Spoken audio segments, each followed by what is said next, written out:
é saber que cada fase nós podemos ajudar esses empreendedores, né? Uhum. E aqui acho que uma fase mais crítica que a gente tem é no começo, É. né? É no começo. Por quê? A maior taxa de mortalidade está aqui nos 3, 4 primeiros anos, né? Então, quer dizer, e o investimento anjo, ele vem justamente para ajudar aqueles bons negócios e aqueles bons empreendedores e, enfim, para que isso realmente dê certo. O que eu sempre coloquei para os empreendedores? Na dúvida, vamos trabalhar com o que é coerente aqui. E aí, melhor crescer realmente a empresa, crescer em números, crescer em base, e aí a gente consegue justificar um próximo valuation. Eu acho que o fato de eu já ter feito mais de 2.500 mentorias e ter ajudado mais de 200, 300 empresas, eu acho que a gente vai criando aí uma forma, ou uma fórmula, né, de criar uma metodologia própria e ser um pouco mais assertiva. Então, quero dizer, um pouco disso. Se o empreendedor, se o founder, ele escolhe bem os investidores, escolhe bem uma rede de investimento, ele pode estar abrindo aí portas que ele demoraria, por exemplo, 4, 5 anos para chegar, entendeu? O investidor saber que ele está investindo no founder e o founder até escolher esse investidor, se ele puder, né, olhar um pouquinho desse investidor, porque a gente fala do smart money. Pessoas nessa fase é fundamental, porque por mais que eu falei ali que eu conheço o mercado,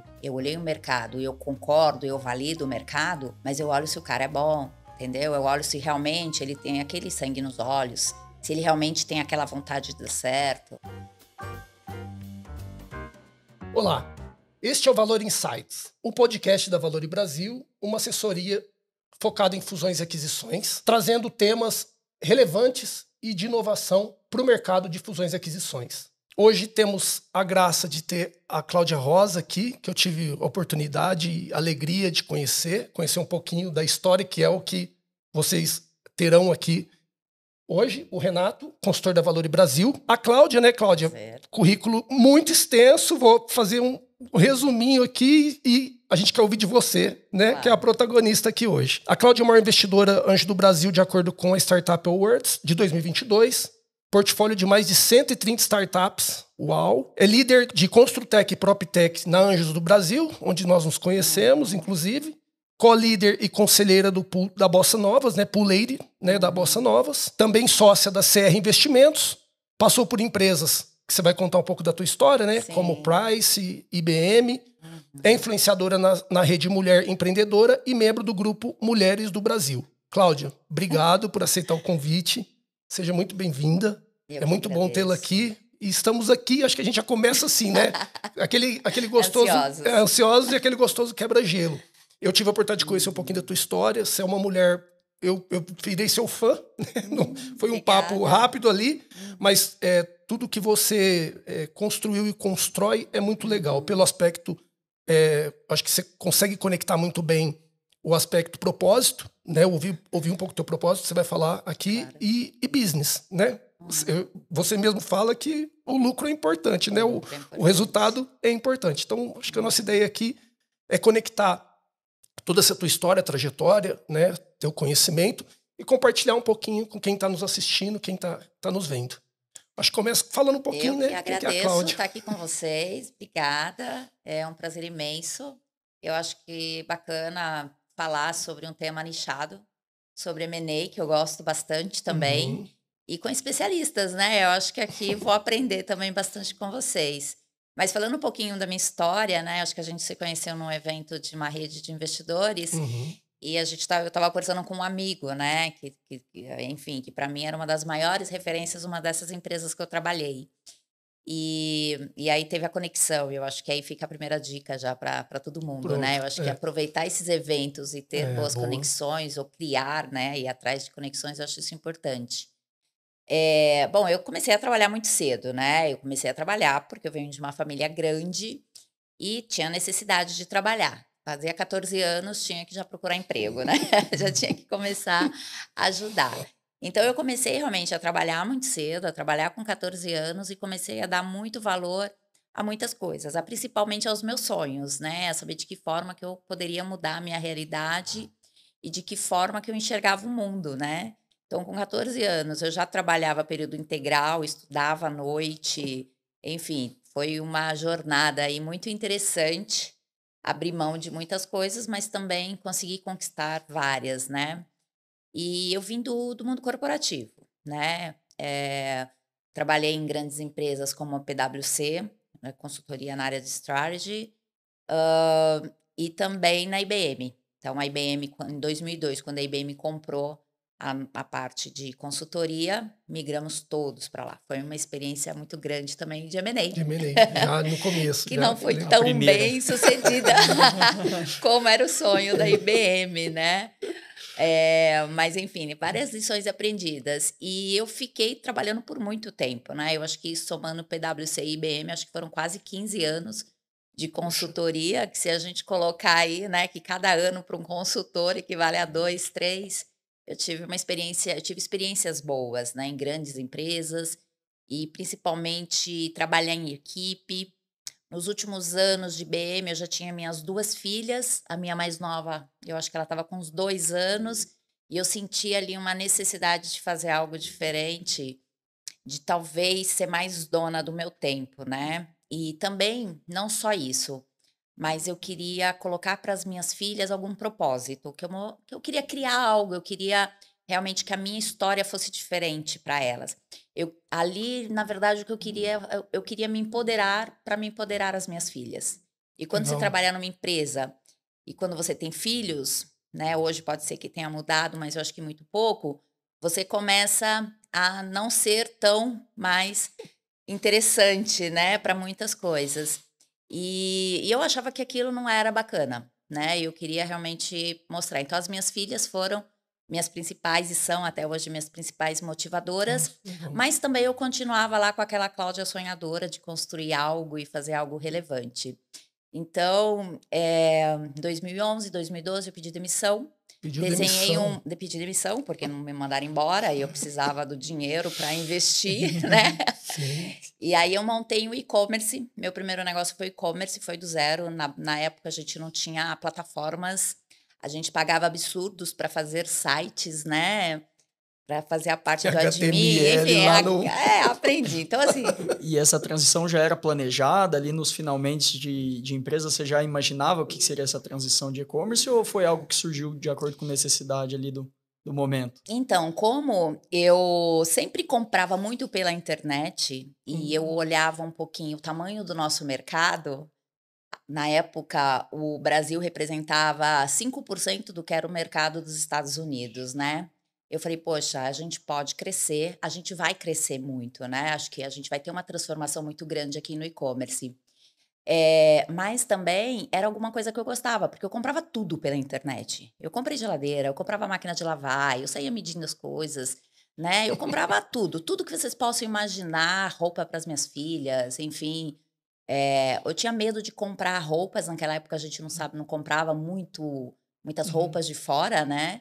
Enfim, mas eu consumia muito da internet, então eu queria fazer algo que estava próximo de mim, naquilo que eu acreditava e que tinha mercado, sem saber dessa toda essa metodologia. Então eu abri o meu e-commerce, eu amava tudo que eu fazia, era gratificante, eu não vendia nem roupas nem sapatos. Então, isso chamava Presentes for You. Então, se você Uhum. entrava no meu site para se cadastrar, você listava lá as datas comemorativas que você gostava no ano, o aniversário da mãe, da mulher, do, né, amigo, tal, enfim. E nessas datas a gente ia te sugerir presentes. Então era uma delícia trabalhar com aquilo, porque eu não entregava um produto, né? Eu não entregava um relógio, eu entregava um presente numa caixa, eu entregava um livro, né, era uma experiência muito bacana. E aquilo foi muito bacana, foi na época que a gente estava ainda começando, assim, com o YouTube a gente falava muito de muitas influenciadoras, e eu mandava alguns produtos e elas começaram a fazer começava a fazer sorteios, na época que acho que vocês nem lembram disso, mas na época que a gente fazia sorteio no YouTube. Então eu cresci, tive a oportunidade de vender, mas eu não vendi muito bem, porque eu também estava passando ali por uma crise que era da parte de TI, então eu tinha que tomar umas decisões. Depois eu entrei com outro negócio na área, realmente do mercado imobiliário. Eu comprei uma carteira no mercado imobiliário, me vi recomeçando de novo do zero, entendendo o que que era o mercado, o que que era o mercado imobiliário na época, que era só mato também. Eu comecei a fazer um trabalho para conhecer todos os players e principalmente todos os problemas do mercado imobiliário. Então, o problema, né, que talvez hoje vocês não se dê conta, mas desde um atendimento de um corretor, né, na forma de fotos de um imóvel, enfim, na descrição, e também como, enfim, detalhes, né? Então, eu conversava com os clientes, eu conversava com incorporadoras, construtoras, prédios, corretores. E aí, por conta disso, eu acabei comprando também uma imobiliária física para aprender, para conhecer mais, né? Comprei porteira fechada, reestruturei tudo. Então, eu fiquei com uma imobiliária digital e com essa imobiliária física. E foi um dos maiores aprendizados que eu tive na minha vida, né? Assim, eu mergulhei de cabeça. Foi muito bom e também foi muito ruim, né? Assim, tudo tem os dois lados, mas eu acho que também eu tive essa oportunidade de vender. Foi no começo da pandemia, fiz o processo de due diligence e no final de 2020 eu vendi, tanto a física quanto a digital. Então, assim, tive a minha vida corporativa, tive a minha vida de empreendedora, mas no meu primeiro ano, segundo ano ali como empreendedora ainda no e-commerce, eu perdi todas as minhas referências, porque quando você trabalha numa empresa, as suas referências são os seus chefes. Os chefes dos seus chefes, né? Ou pessoas ali que a gente está acostumado a ouvir e ver. Então, a gente tem a gente cria essa comunidade. E eu perdi essas referências. Então, eu falei, preciso me conectar, preciso saber o que está acontecendo. Sou mulher, sou aqui uma empresária ou empreendedora, não sabia o que, que eu era ainda, não sabia o que, que era ser, o que, que eu ia ser, como que eu ia crescer ali nesse meio, mas eu sabia que eu não ia voltar para trás, que eu não queria voltar mais para o mundo corporativo, né? Já tendo acumulado ainda uma bagagem adicional aí, né? Sim, sim. E aí eu conheci uma rede de mulheres chamada Rede Mulher Empreendedora, que eu fui para ter mentorias. Eu cheguei lá, as mulheres, né, muito realmente com pouca experiência ainda de empreendedorismo tal. E eu comecei ali liderar algumas, não, por que não faz isso? Olha, existe tal coisa. Enfim, rapidamente a Ana Fontes me convidou para ser uma das embaixadoras da Rede Mulher. Fui me conectar nesse mercado para aprender bastante. Eu aprendi e eu comecei a dedicar pelo menos 20% do meu tempo para trabalhos voluntários, para empreendedores e empreendedoras.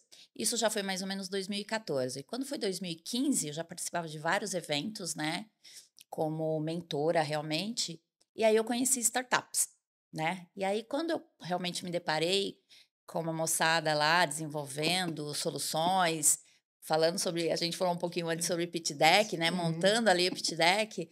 Aí eu falei, poxa, eu acho que eu consigo agregar bastante para essa turma. E realmente eu pude, eu consegui agregar pelo meu conhecimento como consultora, como gestora de pessoas, como mulher e também como sonhadora, empreendedora, enfim. Então eu trazia muito das minhas bagagens ali, né? E foi uma troca muito grande. Aprendi, dava risada, contribuía, foi muito bacana. E aí, durante esse período aí, mais ou menos 2014, 2015, que foi um ano que eu participava de bancas, participava de seleção de startups e tudo mais, eu percebi que eu já estava ficando assim muito boa e assertiva nas validações das startups. Por quê? Porque aquelas que eu. E realmente era isso. E aquelas que eu realmente ajudava a desenhar um modelo ou preparava para ir lá na frente e buscar o teu investimento, elas ganhavam investimento. Elas conseguiam liderar uma rodada, né? E aí eu sempre anotava, sei lá, tinham 20 startups lá num programa X. Eu falava, não, eu acho que tal e tal e tal. Então eu sempre fazia a minha colinha aqui. E eu ia, né? Como eu participava da mentoria, eu não poderia participar da banca. Então, o que que eu fazia? Eu anotava. E as minhas startups ganhavam, as minhas preferidas. Eu falei, poxa, tô aprendendo, tô ali, né? Não é feeling, não é feeling. E até que eu fui convidada para a IBM, né? Voltando para casa para participar de um desses programas com startups. A IBM falou assim: você vai mentorar. Né? Eu falei, beleza, não vou participar da banca, vou mentorar. E eu fiz também. Eu falei, imagina, quem vai participar da banca era a presidente da IBM, presidente da Visa, a presidente, né? Eu falei, não. E justamente as minhas startups que ganharam, né? Mais uma confirmação do... Aí eu saí dali, eu falei, não, agora eu quero entender aí. Aí eu procurei uma das redes que eu já conhecia, aí eu falei, olha, me explica um pouquinho mais sobre investimento anjo. Ah, Cláudia, mas tem tudo a ver com você. Eu falei, não, eu só sou mentora, né? Não tenho nem dinheiro para investir e tal, mas eu queria conhecer, porque eu quero ajudar os meus mentorados, eu quero ajudar as startups, eu quero ajudar esses founders. E ela falou, Cláudia, você já ajuda e você vai continuar ajudando. O ponto é, para você conhecer o melhor investimento anjo, você tem que fazer parte também. Então vem para a rede, que é a Anjos do Brasil, Maria Rita que me convidou. Ótimo, legal. Isso foi fevereiro de 2016 e aí começou a minha jornada como investidora, que eu sou até hoje. Então, quer dizer, desbravei ali, tive coragem como saindo de uma empresa grande para ficar sem salário, para ficar sem 13º. E depois eu tive aí oportunidades e também muitos desafios até chegar onde eu sou hoje como uma das investidoras. E o ano passado eu recebi o prêmio realmente de maior investidora anjo do Brasil, isso considerando homens, mulheres, que aí de vez em quando, né, tem ainda uma parte que pergunta, não, você ganhou como melhor investidora, quem foi o investidor? Eu falei, não, gente, é um prêmio só. Então tem isso, são os vieses inconscientes que é bom a gente sempre reforçar. Mas então é isso. Legal. Resumindo, né? Resumindo, legal. É um pouco vida disso. toda, né? E interessante porque você mudou de lado algumas vezes, né? Porque no corporativo, você tem uma estabilidade ali, querendo ou não, financeira. Eu acho que tem um amigo que sempre fala isso, né? O maior inimigo de empreender é um bom emprego e um bom salário. Porque concorre, você fala assim, eu tenho que largar tudo, como você fez. Aí você largou e falou, ó, foi em busca do teu sonho. E depois de empreendedora, você foi para o banco, né? Usou o chapéu ali de investidora, né? E levou em paralelo até você vender o teu negócio tua Construtec, né? A tua startup de Construtec. Isso. Então, e a gente gosta muito disso aqui no podcast por isso, porque você traz a experiência dos dois lados, né? Porque assim, ó, o seu portfólio é grande de investimentos, né? Acho que é muito importante aqui, acho que está todo mundo bastante curioso para ouvir um pouquinho dos exits, né? Claro. Porque a gente sabe também que investir já não é fácil, né? Dando a mentoria e colocando um capital, mesmo que seja um capital anjo, mas as saídas são muito mais difíceis. Sim, né? São São difíceis. desafiadores. Então, assim, ó, eu acho que até para a gente já entrar, né? Eu acho que do 2020 para cá, porque depois que você vendeu, aí você ficou focada em investidora, né? Para ter o teu portfólio. Em 2016, quando eu entrei nessa primeira rede, que é Anjos do Brasil, já comecei a fazer alguns investimentos, alguns meses depois. Queria mais entender como era o processo, participei de várias rodadas ali, mas para aprender mesmo. E aí eu já comecei, quando eu comecei a investir, já fui convidada também para uma outra rede que estava começando, que era a Bossa Nova, que hoje é Bossa Investimentos, né? Que é a Bossa, então eu sou a primeira mulher também lá na Bossa. Então, hoje eu participo de 4, 5 redes de investimentos. Eu não faço investimento direto na startup, eu nunca fiz, né? Eu tenho algumas modalidades, mas para startups eu invisto através dessas redes.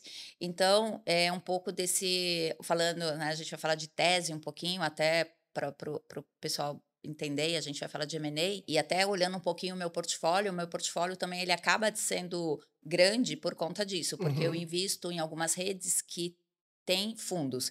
Nesses fundos, alguns fundos que eu invisto tem 10 startups, 14 startups. Então, acaba vindo um montante, né?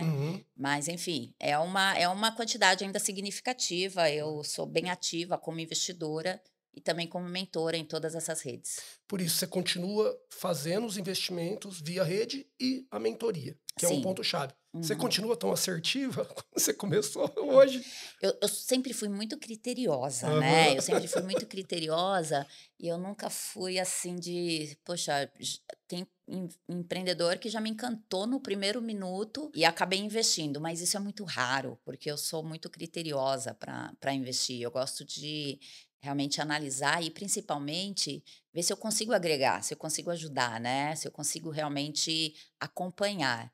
E eu acho que está aí um dos meus fatores de sucesso, porque das startups que eu investi direto assim nas redes, eu não tive nenhuma que quebrou, né? E também dos meus fundos, eu tenho um fundo ali que é perfeito, assim, é o fundo de ouro dos sonhos, né, de muitos investidores. Mas é que realmente a gente acaba aprendendo bastante, né? Eu acho que o fato de eu já ter feito mais de 2.500 mentorias e ter ajudado mais de 200, 300 empresas, eu acho que a gente vai criando aí uma forma ou uma fórmula, né, de criar uma metodologia própria e ser um pouco mais assertiva. E até uma afinidade com alguns setores específicos, né? Modelos de negócios que você de bater o olho ali, conversar com a pessoa, fala, nossa, realmente aqui tem uma oportunidade de mercado, eu acho um posicionamento legal de se ter, podendo muito fazer o benchmark de negócios que já investiu e até negócios que você visualizou, optou por não realizar o investimento, mas acompanhou de alguma forma depois o desenrolar, né? É verdade. Quando a gente está no mercado, quando a gente conhece o mercado, é mais fácil. Porque normalmente o empreendedor, ele vem o founder, né? Ele vem com a lição de casa. Com TAM, SOM, SAM, ele vem com todo o número. E número é fácil, né? Você É. pega ali uma calculadora, você faz rápido, coloca ali, ok. Mas quando você conhece o tamanho do mercado e que você conhece o mercado, você também conhece as dores do mercado. E você conhece os lados. Então você consegue até validar num pitch ou se não numa outra oportunidade, realmente se aquela startup, qual que é realmente o mood de sucesso dela.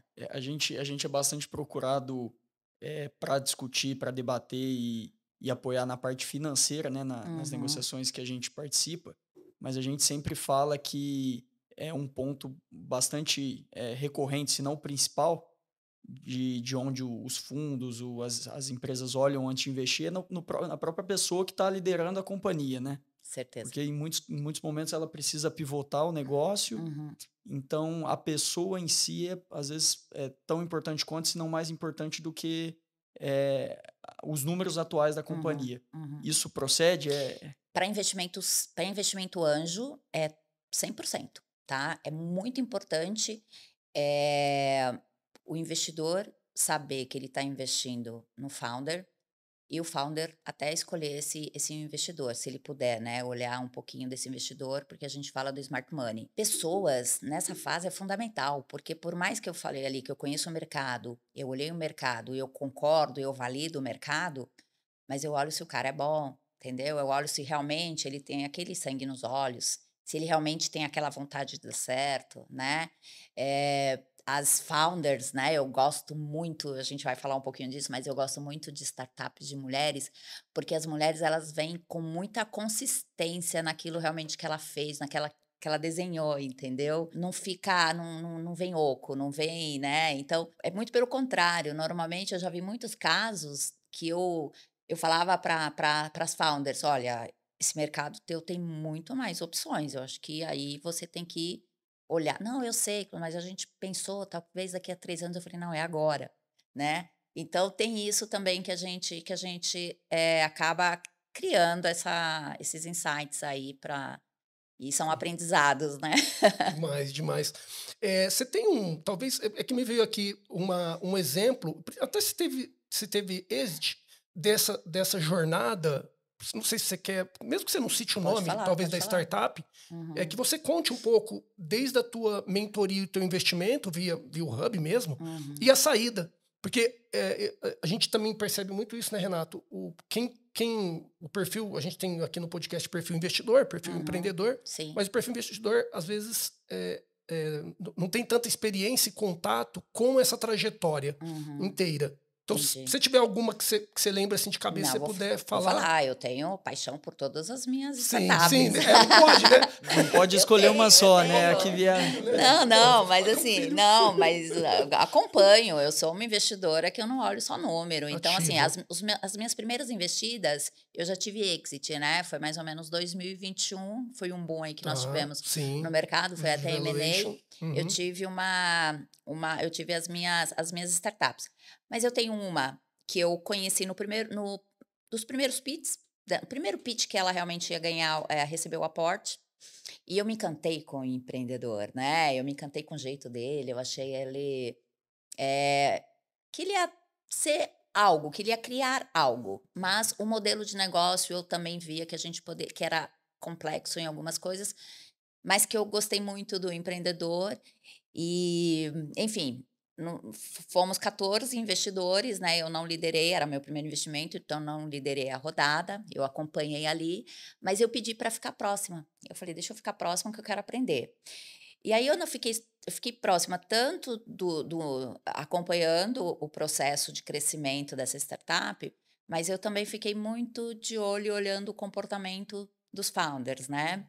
Então, assim, eu fiquei como mentora, eu participava de todas as reuniões para investidores, eu não faltava de nenhuma, eu queria entender os números, eu queria validar os números. Depois entrou um outro fundo, né, de rodada, eles receberam depois de um ano e pouco, eles receberam outro. Eu acompanhei, eles me convidaram para ir para o conselho, fiquei no conselho com eles, acompanhei toda a rodada, enfim. E então eu fiquei desde o primeiro pitch, acompanhei todo o processo, acompanhei a saída dos anjos e depois eles me avisaram que receberam uma proposta, eu já sabia, já entendi aí que ia acontecer alguma coisa, e eles venderam, né? Que E aí eu legal. perguntei para eles: vocês querem isso? Aí eu entendi que sim, que eles estavam num processo realmente de tomada de decisão, e aí não tem como a gente falar que poderia ir mais um pouco, né? Então, essa startup, eu tenho contato com ela até hoje, né? Com os founders. Essa é de Brasília e São Paulo. Eu tenho uma outra que é de Florianópolis, que essa eu achava que ia muito longe, então eu também acompanhei bastante, mas eu também não liderava. E também fiquei muito surpresa quando ele me falou que ia fazer o M&A, porque eu achava que ia longe, eu acreditava. Ali era das startups que eu achava que ia ser pelo menos um centauro ali, né? Centauro, as empresas que a gente avalia aqui por volta de 100 milhões, alguma Uhum, coisa assim, né? Unicórnio já fica uhum, um pouco mais distante quando uhum, nós somos uhum, investidores anjos. uhum, Mas para mim, identificar aqui no meu portfólio, identificar centauros, eu acho que aí é boa. bacana. E aí, eu falando um pouquinho do que vocês gostam e que eu acho que o pessoal gosta também, que é de números, eu acho que a gente está falando aí de múltiplos em torno de 2,5, 3%. 3, Tá. né? De múltiplos entre de 2 a 3 dessas minhas primeiras investidas. Ah, Eu tive startups que eu tive um pouquinho mais, mas a minha média é 2,8, tá. tá? Então, assim, não vamos pensar aí que a gente tem grandes exits, existem sim, mas ainda, como nós somos os primeiros que investimos, nós também somos os primeiros que saímos, né? Uhum, uhum. Que faz parte, né? É o ciclo, né? É um ciclo que é um ciclo, inclusive, Sim, bastante saudável, né? Ciclo bom. Ô, Cláudia, geralmente o segmento, porque assim, como você veio com a experiência da área de construção, né? Da área imobiliária, na área verdade, né? imobiliária. Uhum. É, a maioria dos seus investimentos tem mais relação para a Consultec e PropTech? Não. É Não, bem diversificado. é bem Ah, diversificado, que tá? legal. Eu tenho de agro, que eu gosto Tá. bastante. Eu tenho de edtech. Eu Legal. tinha uma EdCharTech, que agora em janeiro teve exit. Enfim, tá bem diversificado. E tem sim algumas Construtechs que eu gosto, que eu apoio, que eu ajudo. Health Tech eu tenho uma. Tá. E, enfim, temos aí algumas outras. Mas, assim, acaba sendo bastante diversificado. E eu gosto disso, tá? É um desafio. Tá. Muito legal. Conforme você foi também, né, Cláudia, se consolidando nesse meio e fortificando seu nome Isso. através de todas essas entidades Uhum, que você investe, como que funciona esse processo de triagem? Alguém que está ouvindo que tem um negócio ou que tem claro. interesse em procurar vocês, como que é Uhum, esse processo de chegada até ter oportunidade de apresentar o modelo de negócio, o pitch, uhum. e eventualmente ter o investimento de uma dessas entidades? Ah, bacana. Boa pergunta. O que que acontece? Todas essas redes, elas têm a porta de entrada, tem link, né? Deixa até disponível isso no próprio site. Então, para o empreendedor que quer, por exemplo, eu quero conhecer melhor a Anjos do Brasil. Na Anjos do Brasil tem lá e o empreendedor preenche o form e manda, e assim nas outras redes também, como a Bossa Nova, acaba entrando e eles fazem o filtro. Quando chega para mim, eu recebo muita demanda de startups, né? Eu recebo tanto, olha, você quer olhar, e quando o empreendedor ele me procura, se eu tenho alguma dúvida ou se eu acho interessante, eu até converso com ele, se eu tenho tempo também. Se não, eu já mando o link ali para ele e falo, olha, fala que foi indicação minha, porque depois eu quero ter um retorno algum feedback, enfim, e tudo mais. Porque, de repente, se eu posso indicar alguma mentoria, se ele não recebeu o aporte, mas se eu posso indicar a mentoria, sim. Mas o mais bacana de tudo isso é que hoje a gente já está falando de mais de 50 redes de investidores, né? Se a gente olhar o Brasil inteiro, talvez até um pouquinho Uhum. mais, e ainda depois nós temos os grandes VCs, né? Que investem em menos startups, a gente tem aí um portfólio de 10, uma média de 10, 15 em alguns VCs, mas são investimentos altíssimos, né? Perante o que a gente investe como anjo. Então, assim, toda essa dinâmica, acho que o mais importante é o empreendedor, é o founder, entender qual seria a melhor rede ou os melhores investidores para o negócio dele. Ele não só tem que ser escolhido, como ele tem que Escolher. escolher também, né? Porque não é só o dinheiro. O dinheiro, vocês sabem disso, ele é finito. Dependendo, você não sabe. E a gente estava falando um pouco disso também, né? Às vezes você faz a conta de trás para frente. Você falou isso, né, Renato? Então, quer dizer, é um pouco disso. Se o empreendedor, se o founder, ele escolhe bem os investidores, escolhe bem uma rede de investimento, ele pode estar abrindo aí portas que ele demoraria, por exemplo, 4, 5 anos para chegar, entendeu? Então, eu acho que essa aí é a sacada. Pula, né? Ele dá um Ele salto, dá um né? Corta o salto, né. caminho, né? E eu acho que o papel dos investidores também, eu sempre prego muito isso nas minhas redes, nas minhas falas, nas palestras, que eu acho que, assim, nós como investidores, não importa, eu sou investidor anjo, eu acho se eu for conversar com, não vou falar nomes aqui, mas tem aqui um cara que dá um cheque de 500 milhões, ele não vai me olhar como uma investidora, né, ele vai me falar: "Ah, você é anjo", eu sei porque eu já fui em alguns eventos e existe esse alguns preconceitos, né, enfim, tudo mais. Mas eu acho que mais do que isso, é saber que cada fase nós podemos ajudar esses É. empreendedores, né. Uhum. E aqui acho que uma fase mais crítica que a gente tem é no começo, É. né, é no começo. Por quê? Porque a maior taxa de mortalidade está aqui nos 3, 4 primeiros anos, né. Então quer dizer, e o investimento anjo, ele vem justamente para ajudar aqueles bons negócios e aqueles bons empreendedores e, enfim, para que isso realmente dê certo. É.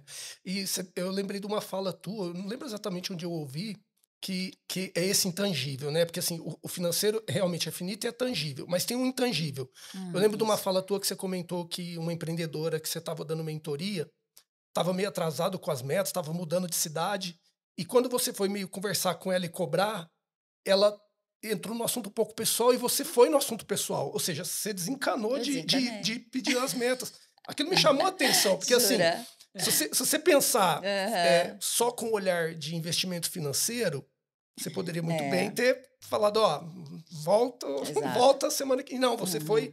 você foi ali uma mentora mesmo, né? Então Sim. isso é intangível, É. né? Isso me chamou, quando eu ouvi, me chamou bastante atenção, porque eu falei, puxa, olha que legal, é uma coisa que vai além, tem Não, a ver com mas propósito, né? mas nesse caso aí foi bem peculiar pelo seguinte, eu estava na cidade dela, e ela me procurou porque ela queria me contar do status. E eu fazia um ano que eu não falava com Hum, essa empreendedora, então para mim, eu queria muito saber como que ela estava. E quando ela foi conversar comigo, ela não tinha crescido muito, ela não evoluiu muito, e para mim um ano né, vamos Uma pensar assim. eternidade para uma, ainda Então, mais assim, para uma startup. imagina, eu esperava, assim, pelo menos 2 grandes clientes, né, que ela estava trabalhando na época com clientes aí da área do varejo. E aí, eu perguntei para ela, né, eu falei assim: "Mas ela começou a me justificar, dando justificativa, aí eu entendi o seguinte, para tudo, gente, a gente consegue, né, colocar, hum, justificar tudo.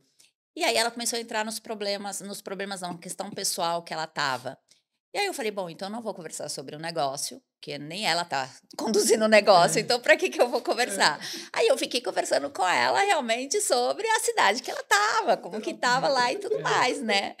E aí eu falei: "Olha, sorte aí para os seus negócios, né, continue focada, que tem potencial, mas realmente você tem que entender que você tem que batalhar, né". Eu sei é, que ela tá até é hoje muito legal. batalhando, de vez em quando ela acho que aquele chacoalhão ali funcionou, porque depois disso eu sei que ela cresceu e eu tenho acompanhado. Eu acho que ainda um dia eu vou investir, se Isso, ela pronto. conseguir me encantar de novo, pode ser que eu volte. É.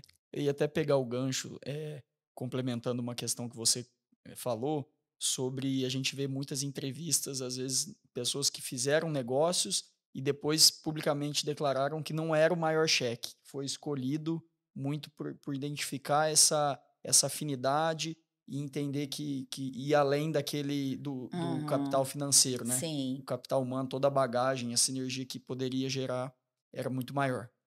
E aí, já engatando com o assunto seguinte, você falou da frequência, né? Que essa empreendedora, você tinha conversado com ela fazia um certo tempo, então Um ano. imaginava que tinham atualizações relevantes. Como que é esse gerenciamento de investidas, ou até não só as investidas, né? Aqueles que estão no seu networking, que já foram mentorados, Uhum. como que é esse contato Tá. com eles? Como consegue, né, acompanhar tantos ao mesmo É. tempo?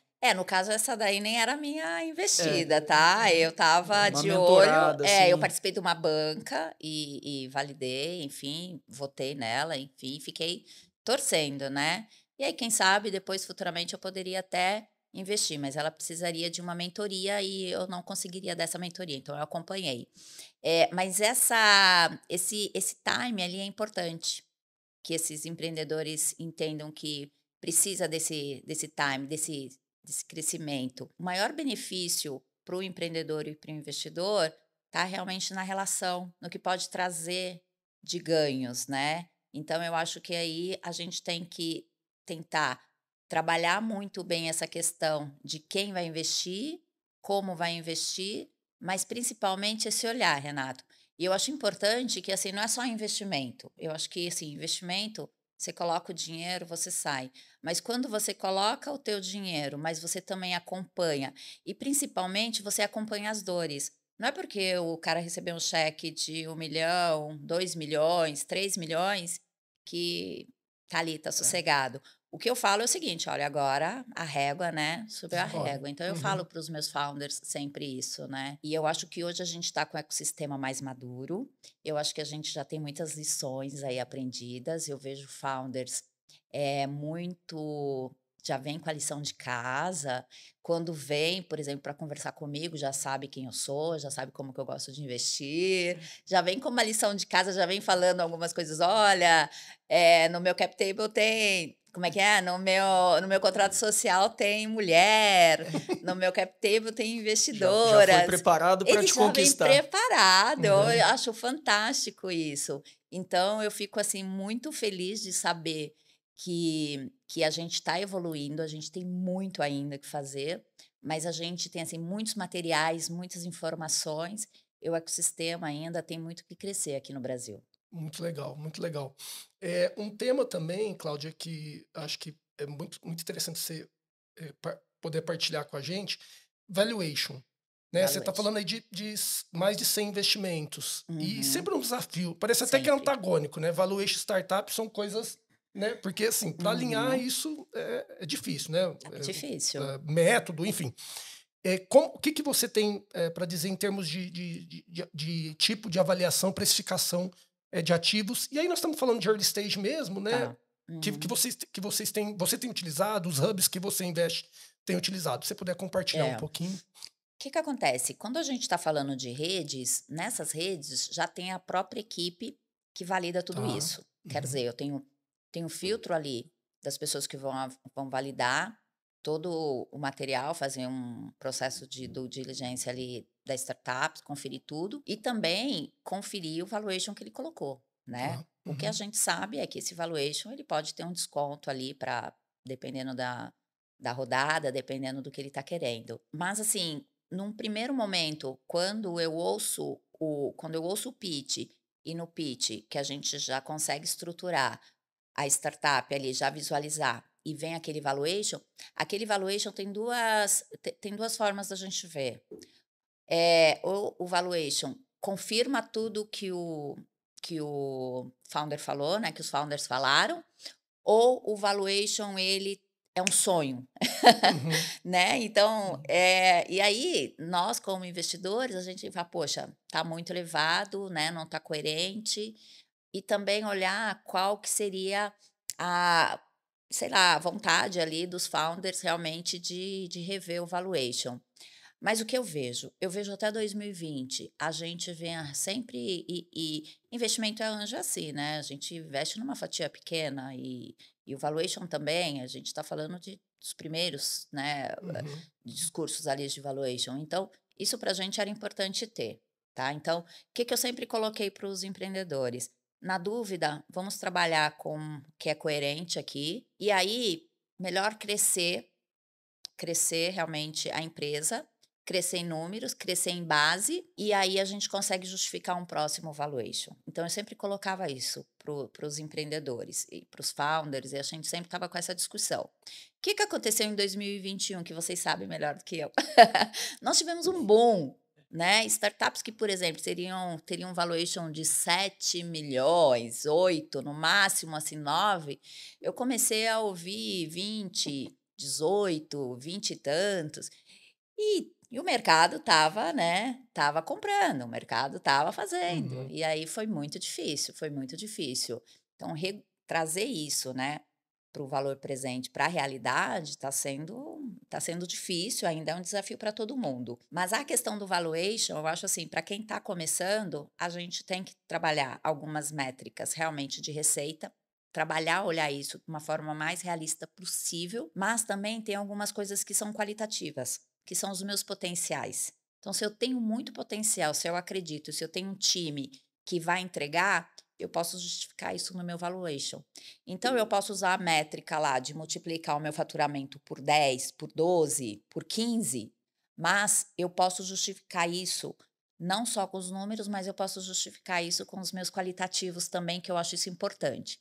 Então, diferente de muitas métricas e de muito que eu vi no mercado, interessante é quando você pega um valuation que você consegue, uma startup que você consegue trazer aqui para um valuation até um pouco, né, mais reduzido, mas que você consegue ajudar aqui em 1 ano e meio ou 1 ano, você consegue comprovar esse valor, chegar no faturamento esperado, nos números esperados, e aí o que que acontece? A gente ganhou fôlego, a gente ganhou confiança, a gente ganhou credibilidade. Para quê? Para que a gente possa, num próximo valuation, até extrapolar um Uhum. pouquinho. Mas os primeiros, eu acho que a gente pode ser conservador, por quê? Porque vai ter muito ajuste, gente. Vai ter ajuste de operação, vai ter ajuste de. Pivotagem, modelo de É. Vai ter negócios. cliente que você acha que vai ser seu cliente, ele não quer ser seu cliente. Tem coisa que você vai querer vender, você ou não vai conseguir vender, ou ninguém vai querer comprar, ou você está vendendo errado, ou o pessoal está comprando errado. Então, assim, não adianta. Então, essa primeira fase aqui, ela é realmente importante que que seja ser mais conservador do que agressivo. Eu acho que a partir do segundo, terceiro valuation, a gente consegue ser um pouco mais agressivo aí e dar mais. A gente fala o salto da fé, né? Vamos dar o salto da O fé salto aqui. da fé é ótimo, né? O salto da fé é ótimo.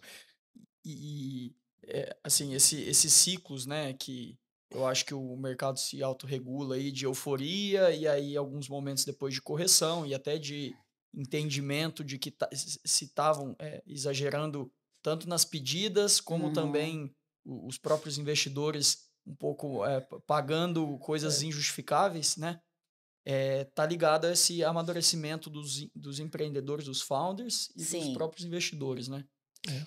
Então, tem duas coisas aí, gente, que eu acho que uma que afeta bastante vocês aí positivamente, que é a questão dos M&As. O que que acontece? Lá para 2018, 2019, nós começamos a ver o quê? As empresas vindo para o ecossistema, Uhum. né? Uhum. E as empresas vindo com um olhar realmente de como que poderia consumir essas startups, de que forma que poderia fazer parcerias estratégicas, enfim. Então, nós tivemos muito isso. E quando chegou mais ou menos 2020, 2021, essas corporates, elas começaram a comprar. Então nós tivemos assim, 2020 e 2021, principalmente 2021, nós tivemos um boom em Uhum. M&As, né? Nós tivemos um Uhum. boom em M&As. Então, baseado nisso, nós temos sim a questão das redes, nós temos sim a questão do mercado, mas nós tivemos aí essa brincadeira que muitas empresas resolveram vir Montar seus CVCs, Seus né? montar os corporate. CVCs e principalmente nem montar os CVCs, tinha uma área lá de inovação e nessa Isso. área de inovação tinha uma startup que fazia sentido para o negócio, para a estratégia e acabaram comprando. Então nós tivemos, né, tem uma do varejo aí, a Magalu só em 2021, se eu não me engano, comprou 18, né? Foram É. 18 M&As. Eu tive acho que duas das minhas startups que foram adquiridas pelo Magalu. Então, assim, nós tivemos esse fator que é importante. E uma outra coisa que eu falo também tanto para os investidores quanto para os empreendedores, a gente pode olhar números, mas a gente tem que olhar um pouquinho o comportamento do mercado, né? E quando a gente está falando de ecossistema, a gente tem os founders, a gente tem os investidores, a gente tem os VCs, as redes, as empresas, o governo, né? Então, tudo isso se movimenta. Como que isso está se movimentando? Qual foi o comportamento disso nos últimos anos? Como que essas empresas, como é que esses players estão olhando o mercado e como que eles estão se posicionando? Não necessariamente é o que eles estão te falando para você, falando para mim, mas existe um movimento. Então, esse comportamento é importante. Eu vou dar um exemplo: o governo, hoje em dia, né? O que acontece? Somente 3% dos investimentos anjos são em startups de GovTech. Por quê? Porque tem alto risco e faz todo sentido, né? A startup ela não tem tempo ali hábil para ficar aguardando a aprovação de governos, de prefeituras, de licenças, né? De uma série de coisas. Então faz total sentido. Mas o que eu tenho visto e o que eu tenho percebido? Por exemplo, no Paraná e em São Paulo, eu tenho participado desses dois estados, existem movimentos e já pessoas ali que conhecem muito o ecossistema, estão preparando, por exemplo, uma estrutura de inovação para dar mais apoio, para consumir, para fazer CVC, para fazer CVB, né? E não só as empresas. Eu acho que esse ano de 2023 e o ano de 2024 é o ano que a gente mais vai ter essa estrutura de CVC e CVB. Bem estruturada, entendeu? Por quê? Porque as empresas que começaram lá atrás investir para conhecer, para saber que dava certo, muitos deram certo, muitos também não deram certo, continua ali, mas já entendeu como que funciona. E para funcionar, tem que fazer parte, tem que conhecer muito bem. Não adianta você levar uma startup para dentro da tua empresa e falar que você é startupeiro, que você tem uma inovação. Você tem que fazer parte do ecossistema, você tem que estar nos eventos. As empresas têm que te conhecer, as startups, né? Acho que você tem que fazer parte da roda. Eu acho que quando a gente fala em ecossistema, quando a gente fala de mercado, eu acho que está aí o principal ponto que todo mundo tem que conhecer realmente para saber onde que tá realmente a bola da vez, né? É. E é tão legal, né, Cláudia? Porque assim, a gente costuma falar bastante de governo e a gente tem essa dificuldade tanto para startups como empresas que fornecem para o governo, que tem, eu chamaria até de um preconceito mesmo, com motivos, né? Porque a gente sabe que tem toda a dificuldade burocrática, tem questões de corrupção, enfim, tem N fatores que geram uma certa resistência. Nem falamos disso, nem vamos chegar, né? Falando de operação. O que a gente fala muito é assim, a dor, o governo, ele é consumidor, tem um capital muito relevante e tem as dores. Se a gente pegar saúde, quantas startups não resolvem? Se a gente tivesse, né, um CVC ali do governo que tivesse isso de maneira mais ágil e que pudesse colocar esse capital para resolver uma dor, isso se paga, o ROI disso é ROI de projeto, inclusive, Exato. né? Em muitas áreas, o governo é, inclusive, o maior potencial cliente. Pronto. Na saúde, na educação. Saúde, sem dúvida. Exato. Segurança. São áreas críticas. Logística. Carente de produtividade. E que é isso que as startups trazem. E eu acho que muito disso está relacionado à aproximação que as empresas tiveram, né? Como que eu trago produtividade para dentro? Às vezes, uma organização muito grande com aquela dificuldade em modernizar, em enxergar um escopo diferente, mas alguém pequeno ali que pode pivotar a qualquer momento consegue trazer esse ganho substancial, né? Eu vou dar 2 experiências para vocês aqui, que eu acho que faz sentido e só para... O que acontece? Inclusive, amanhã eu estou numa das prefeituras de uma cidade do Paraná para conversar sobre um projeto com o prefeito. O que acontece? Existem as dores, existem as necessidades, existe capilaridade, existe a população que precisa, só que tem todos esses fatores que vocês colocaram.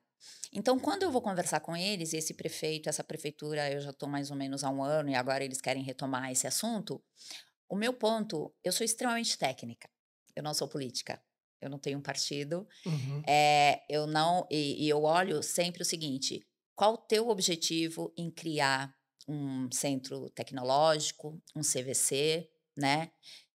quais são os benefícios para a população? Quais são os players? Como é que esse ecossistema ele vai funcionar? Se esse ecossistema tem a ver com o meu conceito e com o que eu acredito que vai dar certo, faz sentido, eu sigo. Então, eu já desenhei alguns modelos para algumas Ah, prefeituras, para alguns lugares, e eu tenho sempre colocado isso.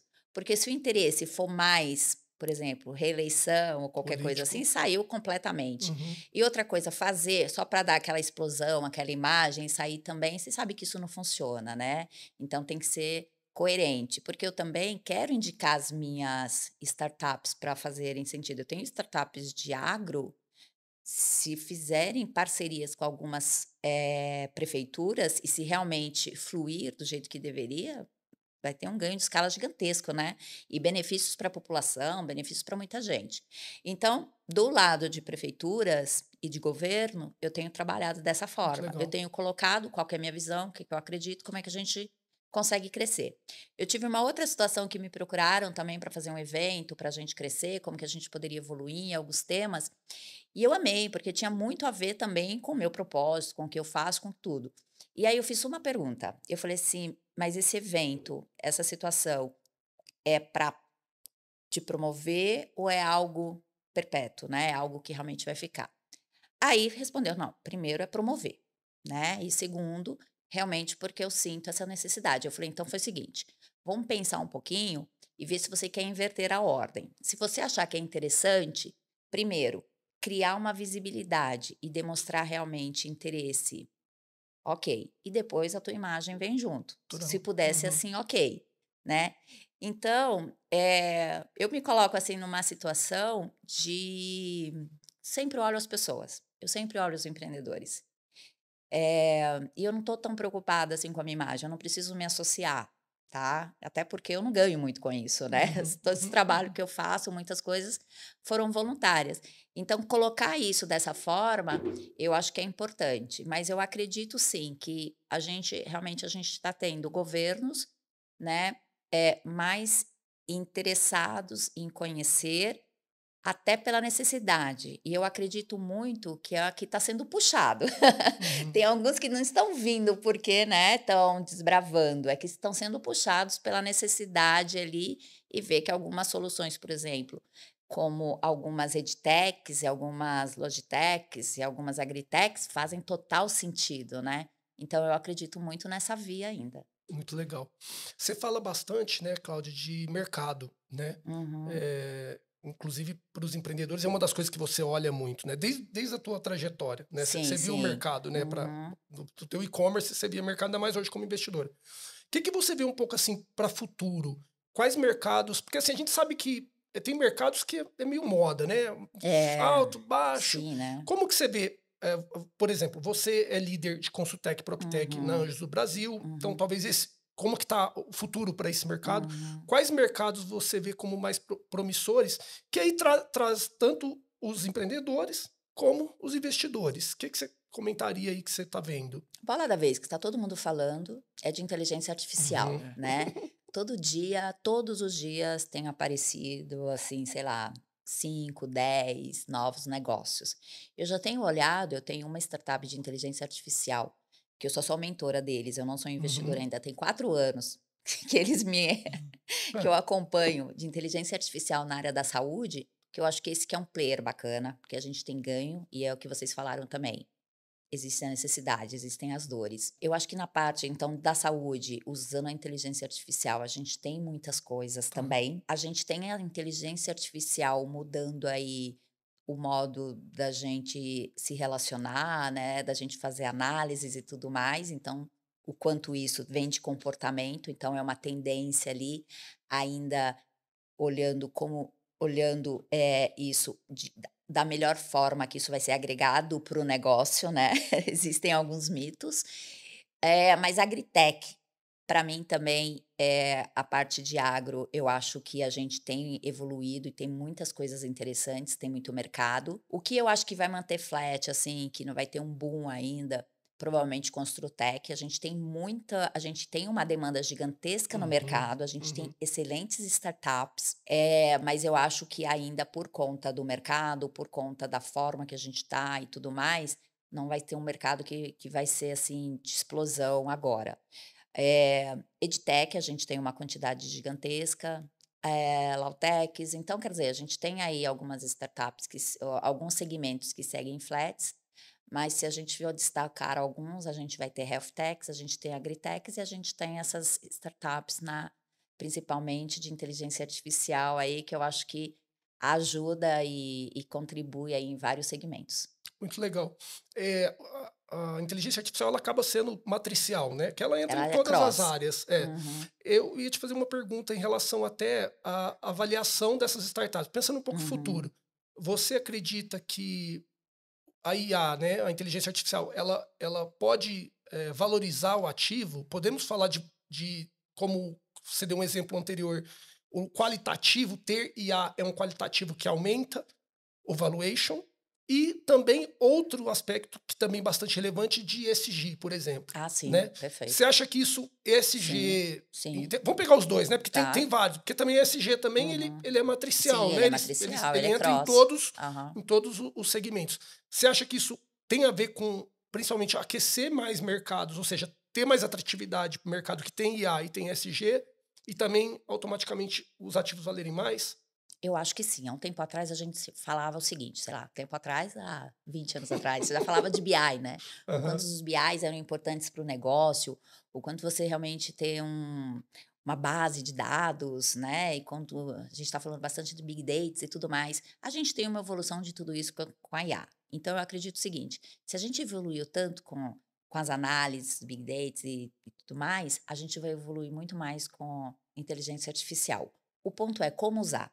Não adianta você ter uma base de dados, você ter mas você não tem um BI, você não tem uma estrutura, você não tem pessoas boas para extrair. A mesma coisa com inteligência artificial. Você pode ter os dados, você quer alguma coisa, mas você não entende do teu comportamento. Você não entende do seu cliente, né? Então, quer dizer, é mais a forma do que vai usar, mas eu acredito sim que tem um benefício e isso é um ponto principalmente positivo da forma que vai ser usado.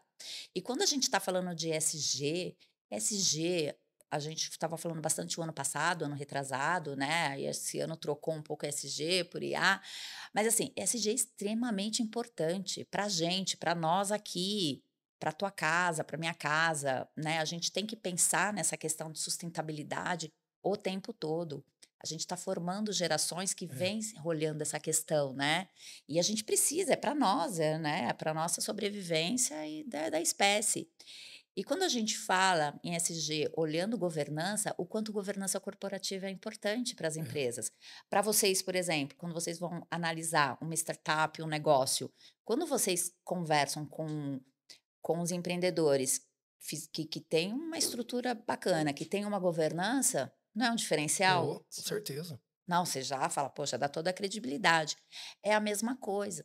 Então, você criar, mesmo que seja pequena, a sua startup, mas você criar com uma estrutura de governança, com indicadores, né, com documentos, com comunicação, trabalhando esses segmentos, é muito bacana e isso é importante.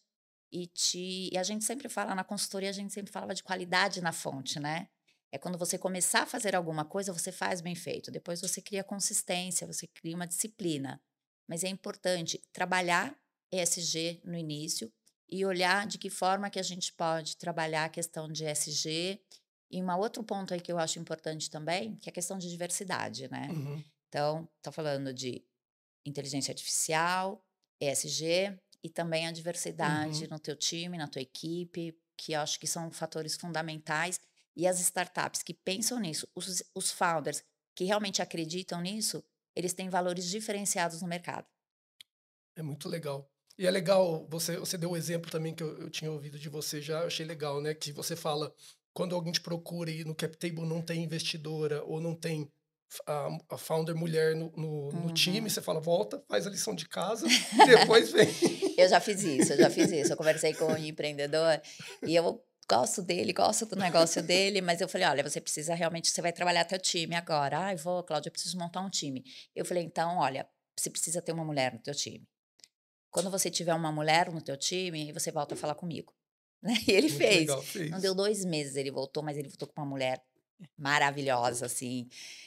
Aí eu falei, poxa, aí fez a lição de casa muito bem feita. E aí ele entendeu realmente esse ponto. Mas eu sempre coloco essa questão, né? Não é por mim, não é só por mim. Eu acho que é por mim mesmo, eu tenho que trabalhar essa causa. Quando eu comecei investidor, eu era sozinha, eu ia para as reuniões, eu era a única mulher. Quando eu participava das bancas, eu era a única mulher ali, muitas vezes nas bancas, né? Muitas e muitas e muitas vezes. E eu acho que se você trabalhar representatividade é importante, né? A gente está falando de mulher, mas a gente tem negros. Então, se nós não Uhum. somos negros, dificilmente a gente vai ter esse olhar. Mas se você está do lado de um negro e você participa das ações dele, você participa do dia a dia dele, você participa. Quando você chegar no ambiente, você vai olhar se aquele ambiente tem negros ou não. E assim vai PSDs, vai todo mundo, né? Quer dizer, não dá para a gente levantar todas as bandeiras, trabalhar com tudo isso. Mas a partir do momento que a gente começa a entender que não é só uma questão de inclusão, Uhum. né? É uma questão que a gente está num país É. onde a gente É, precisa trabalhar é isso. Eu acho que é uma, né? fundamental. É uma vergonha a gente É. não ter essa representatividade. E é o que eu gostaria. Eu gostaria, realmente, eu gosto. Eu fui convidada para 2 eventos em agosto e até pergunto, Cláudia, você consegue convidar mais mulheres, né? Eu enchi os eventos de mulheres, né? Os 2. Que Então, legal. eles ficaram super felizes. Eu falei, gente, é uma questão de também ter essa referência. Eu acho que as mulheres também, elas acreditam muito no meu trabalho, acreditam muito em mim.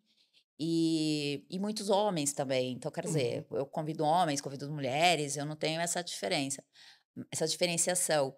Mas eu acho que, basicamente, quando a gente se sente representada, a gente segue. E hoje eu me sinto muito agradecida por ser uma das representantes aí nesse ecossistema, mas eu também sinto uma responsabilidade gigantesca. E nas duas pontas isso a gente enxerga, né? Eu lembro de uma reunião que a gente teve com uma gestora que tinha uma estrutura em Londres e eles justamente falando, o founder perguntou que diferencial seria ele seguir, fazer o negócio com alguém de fora, sendo que tinha outras propostas na mesa daqui. E ele falou: ó, aqui do meu lado tem uma indiana, um canadense, uma mexicana. Então é gente com vivências diferentes do mundo todo que vão depois contribuir, de novo, além do cheque do capital financeiro, com perspectivas diferentes, né? Então, dos dois lados, eu acho que os founders e até os investidores em si, essa diversidade é muito bem-vinda, né? Muito, É. muito mesmo, viu? E isso é fantástico. E você pode não perceber isso no curto prazo, no teu negócio. Mas se você pegar a médio e longo prazo, vocês tendo Uhum. mulheres liderando com vocês, existem ganhos fantásticos, né?